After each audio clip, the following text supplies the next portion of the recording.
So first of all आप सभी का दिल से थैंक यू सो मच कि आप लोगों ने मेरे लास्ट वीडियो को बहुत ज़्यादा सपोर्ट करा और उससे ना मुझे बहुत ज़्यादा मोटिवेशन मिली। आप लोगों के प्यारे प्यारे कमेंट्स पढ़ के मुझे बहुत ज़्यादा अच्छा लगा और मुझे बहुत मोटिवेशन मिली कि और भी अच्छे अच्छे वीडियोज़ आप लोगों के लिए बनाती रहूँ। सो दिल से थैंक यू सो मच। सो चलिए आज का वीडियो स्टार्ट करते हैं। क्या आपके साथ भी ऐसा होता है कि एक दिन में आप पूरी मेहनत के साथ पूरा घर चमका देती हैं, लेकिन 2 दिन बाद वही घर फिर से बिखरा बिखरा सा लगने लगता है और हम ये सोच कर के परेशान हो जाते हैं कि कल ही तो सफाई करी थी और घर फिर से फैल गया और हम ना बहुत ज़्यादा थक भी जाते हैं मेंटली कि हम क्या करें जो हमारा घर साफ़ रहेगा। पर क्या आपको पता है एक्चुअल प्रॉब्लम क्या है?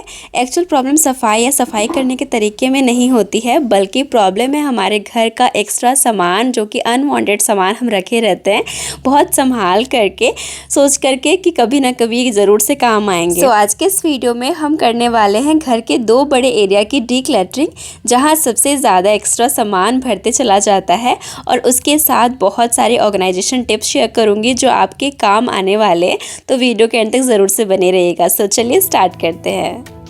तो अभी जो आप लोग कॉर्नर देख रहे हो ना, ये मेरे घर का स्टोरेज एरिया आप समझ सकते हो। ये वॉशरूम के जस्ट सामने वाला स्टोरेज एरिया है, जहाँ पे झाड़ू पोछा या फिर लॉन्ड्री के सामान और एक अलमीरा रखा रहता है, जहाँ पे मेरे डेली वेयर के कपड़े होते हैं। सामने वाला दीवार आपको थोड़ा डिफरेंट लग रहा है क्योंकि वहाँ पे पेंट नहीं हुई थी दिवाली में, क्योंकि ना इस बार बरसात बहुत ज़्यादा हुई थी, तो इस दीवार में बहुत ज़्यादा सीलन थी, मतलब गीला था दीवार। तो पेंट वाले भैया ने बोला कि इस दीवार पे हम पेंट नहीं कर सकते, जब ये दीवार सूख जाएगा ना अच्छे से तभी इस पर पेंट हो पाएगी। तो इसीलिए हमने उस टाइम पे छुड़वा दिया था और अभी तक ये पेंट हो नहीं पाया था। तो अभी तो मैं पेंट खुद से कर नहीं सकती थी, तो मैंने झाड़ू से अच्छे से इसको क्लीन करने की कोशिश करी और फिर ऑर्गेनाइज़ करना स्टार्ट करा। इस तरीके के बहुत सारे मैंने कार्डबोर्ड के DIY ऑर्गेनाइज़र्स बनाए हैं, जिनमें मैंने बहुत सारी चीज़ें ऑर्गेनाइज़ करके रखी थी। बट ये जो कार्डबोर्ड बॉक्सेस के ऑर्गेनाइज़र्स होते हैं ना, उनकी लाइफ लिमिटेड होती है, तो बहुत टाइम तक, लंबे टाइम तक आप इनको यूज़ नहीं कर सकते हो, कभी ना कभी आपको इनको रिप्लेस करना ही पड़ता है। तो यहाँ पर मैंने ये वाला एक ऑर्गेनाइज़र परचेज़ करा है फाइनली अपने इस कॉर्नर को अच्छे से ऑर्गेनाइज़ करने के लिए, क्योंकि इस कॉर्नर को ना लंबे टाइम तक ऑर्गेनाइज रखना मेरे लिए थोड़ा सा डिफिकल्ट हो जाता है, क्योंकि फर्स्ट फ्लोर का जितने भी एक्स्ट्रा सामान होते हैं ना, मैं यहीं पे रखते चली जाती हूँ और बहुत जल्दी यहाँ पे कबाड़ जमा हो जाता है। तो इसीलिए मुझे एक परफेक्ट सॉल्यूशन चाहिए था, जो कि मैंने इस स्टोरेज बॉक्स को परचेज़ करके कर लिया है। क्योंकि बहुत सारी ऐसी चीज़ें होती है हमारे घर में, जैसे कि सोप हो गए, सर्फ हो गए, क्लीनिंग के सामान हो गए, उनको रखने के लिए प्रॉपर स्टोरेज अगर हमारे पास नहीं है ना, तो बहुत ज़्यादा प्रॉब्लम होती है उनको स्टोर करने में। तो उस तरीके के प्रॉब्लम के लिए ये एक बहुत बढ़िया सोल्यूशन है। तो इस तरीके के ऑर्गेनाइज़र्स आप परचेज़ कर सकते हो अपने उस कॉर्नर को ऑर्गेनाइज़ करने के लिए, जो हमेशा ऑर्गेनाइज नहीं रह पाता है। तो इसकी हेल्प से बहुत अच्छे से ऑर्गेनाइज्ड हो जाएगा।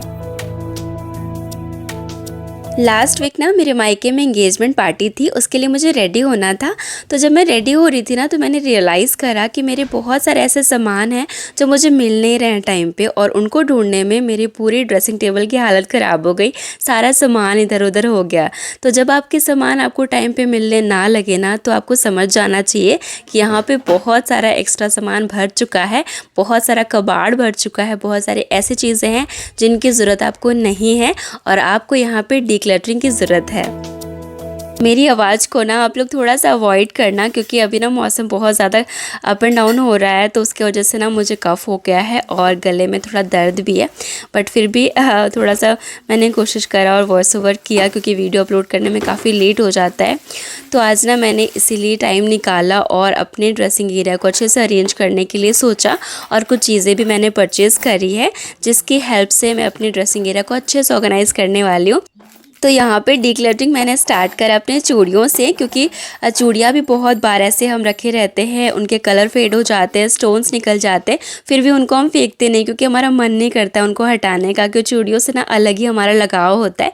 तो मैं भी जल्दी अपनी चूड़ियों को बिल्कुल नहीं फेंकती, बट जिनके स्टोन्स निकल गए हैं, वो ख़राब हो गए, हम पहनेंगे ही नहीं, तो उनको रख करके भी कोई फ़ायदा है नहीं। और ये कुछ चूड़ियाँ हैं जो मैंने मीशो से परचेज़ करे थे, बहुत प्यारे प्यारे से, आप देख सकते हो रेशमी चूड़ियाँ हैं कांच की, और इनके लिंक्स ना मैं डाल दूँगी डिस्क्रिप्शन में।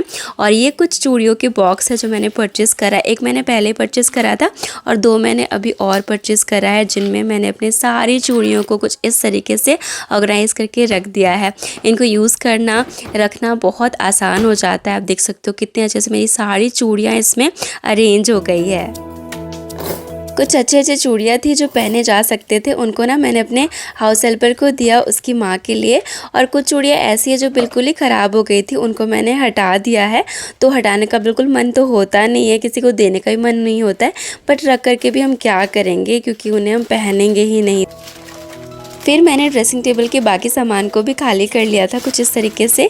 और यहाँ पे ना मैंने पेपर लगाए हुए थे, बट अभी मैंने ये वाला एक मैट मंगवाया है जो कि बहुत ज़्यादा सुंदर है। आप देख सकते हो इसमें ना फ्लावर बने हुए येलो कलर के, और ये बहुत यूज़फुल भी है। इसको आप किचन में भी यूज़ कर सकते हो, इसको आप अपने ड्रेसिंग टेबल पर या फिर कोई भी स्टडी टेबल में भी यूज़ कर सकते हो, और चीज़ें ख़राब नहीं होंगी इसकी वजह से। तो पेपर लगाना, उनको हटाना बार बार बहुत जल्दी वो गंदे भी हो जाते हैं, और इस शीट को ना हम रीयूज़ भी कर सकते हैं वॉश करके। तो इसलिए मैंने इसको परचेज़ करा, और लगाने के बाद ये कुछ ऐसा लग रहा था। आप देख सकते हो कितना प्यारा लग रहा है।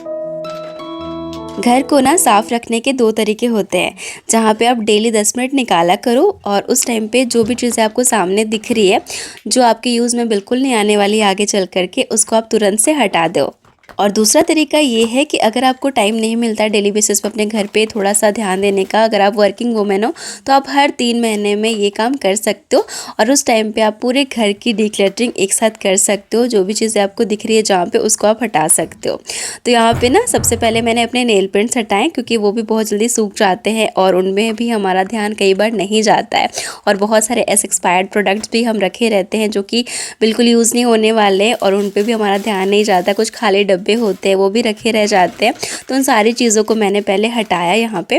और कुछ ज्वेलरीज़ हैं जो मैंने अपने इस वाले ज्वेलरी बॉक्स में अरेंज करके अच्छे से एक जगह पे ही रख दिया है। और जैसे कि ये वाला मेरा आई शेडो पैलेट है रिवॉल्यूशन का, और ये एक्सपायर्ड हो चुका था, और इसको मैंने बहुत दिनों तक, मतलब ये मेरे शादी के टाइम का है, और इसको देखो आप, मैंने अभी तक संभाल के रखा था, बट अब मैंने इसको हटाया क्योंकि अब वो एक्सपायर्ड हो चुका है, कोई काम नहीं आने वाला।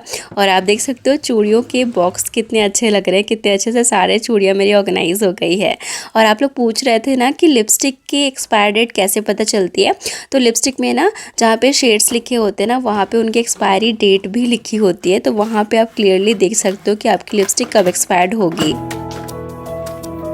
ये कुछ एडजस्टेबल ऑर्गेनाइज़र्स हैं जो कि 3 के सेट में मुझे मिले थे, और ये मैंने अपने ड्रेसिंग टेबल के लिए परचेस करा था।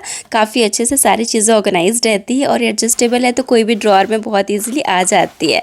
और यहाँ पे रबर बैंड्स वगैरह भी मैंने एक बॉक्स में रख लिया है सेपरेटली, उसकी वजह से ना बिल्कुल भी मेस क्रिएट नहीं होगा।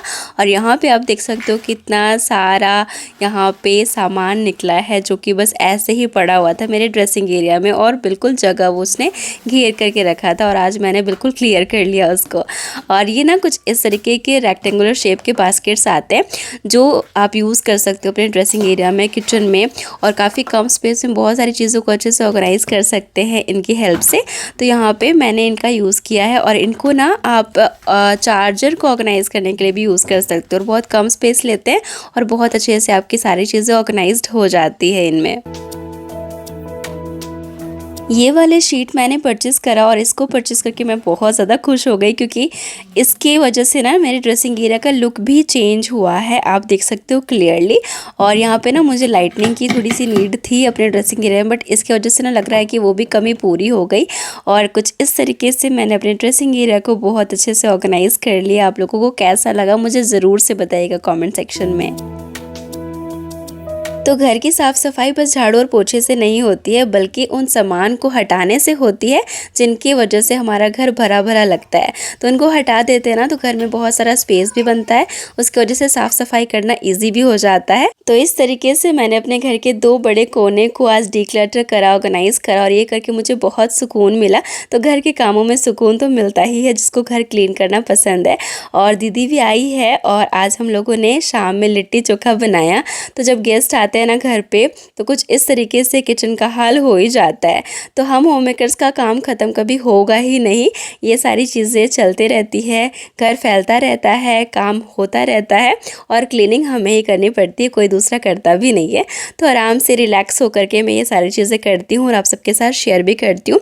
तो अगर आज का वीडियो आप लोगों को अच्छा लगा तो प्लीज़ मेरे चैनल को सब्सक्राइब ज़रूर कीजिएगा, थोड़ा सा मुझे मोटिवेट ज़रूर कीजिएगा और एक लाइक करिएगा ज़रूर से।